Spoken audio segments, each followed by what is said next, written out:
Thank you, Mr. President.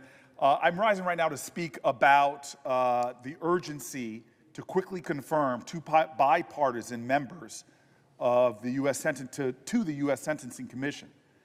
Time is really of the essence, as the term of two voting members, Judge Claria Horn Boom and Judge John Gleeson, will expire this Congress. For decades, the Senate has come together and confirmed all commissioners to the Sentencing Commission by a voice vote, and on one occasion, two members by unanimous consent, after they had been considered by the Judiciary Committee. This used to be just something easy done. There is no reason to depart from this incredible bipartisan precedent. We must confirm these two nominees today. Now, just as a reminder, Congress created the Sentencing Commission in 1984 as an independent agency housed in the judicial branch to reduce sentencing disparities and promote transparency and proportionality in sentencing. By statute, the Commission must have bipartisan representation amongst its members. It calls for us coming together. This mandate reflects the consensus-driven, evidence-based approach Congress has envisioned in making federal criminal sentencing fairer and more balanced for the United States of America. The Sentencing Commission plays a critical role in our federal legal system. It establishes sentencing policies and practices for federal courts and promulgates and amends the sentencing guidelines, which serve as the cornerstone for every federal judge when deciding a criminal sentence. It is deeply imperative that the Commission maintains a full slate of voting members to continue this profound work. Recent history has shown us what happens when the Commission is deprived of its full membership. From 2019 to 2022, the Commission lacked a voting quorum and could not update the sentencing guidelines in response to a new federal criminal statutes, including the big bipartisan work we did to get the First Step Act passed and signed by Donald Trump.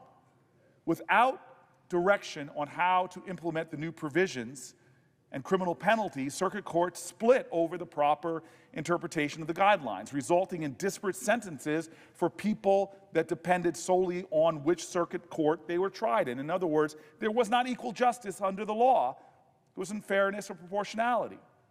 So consistent with this Commission's mandate, these nominees have and will need to continue to function in our bipartisan way, the vision. It's up to us to work in this bipartisan way. And therefore, I ask now for unanimous consent to confirm two bipartisan members of the U.S. Sentencing Commission, Judge Clara Horn Boom and Judge Gleeson. Mr. President. Where am I? Oh, I'm sorry. I ask for unanimous consent for the Senate to consider the following nominations en bloc. Calendar number 602, 603, that the Senate vote on the nominations en bloc without intervention, action, or debate, that if confirmed, the motion to reconsider be considered made and laid upon the table, and the President be immediately notified to the Senate's action. Is there objection? Mr. President. Senator from Alabama. Mr. President, reserving the right to object, therefore I object. Objection is heard. Mr. President. Senator from New Jersey. Supercalifragilisticexpialidocious. That word is difficult to say, but it seems like that happened quicker than even me saying that word. With something so important as this, I was hoping for more of an understanding of why this is being blocked. Again, perhaps one of the greatest marks of this institution in my 10 years of experience has been the times we've come together, multiple times, to make our justice system more just. This seems to me to be obstructionist to the hopes that we can be a nation that ends this partisanship, ends this unnecessary partisanship, and ends this sort of tribalism that's making this institution less operative.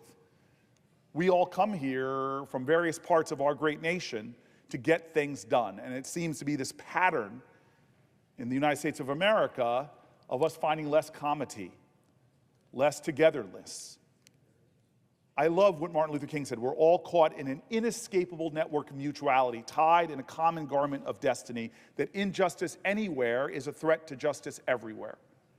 When it comes to the exercise of justice in our country, it's clear by not having a bipartisan majority sitting on this body that we create injustice, which ultimately hurts our democracy and our highest ideals. We started this day by pledging allegiance to that flag where we said liberty and justice for all.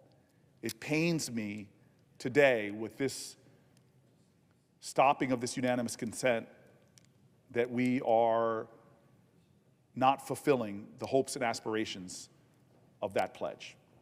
With that, I yield the floor.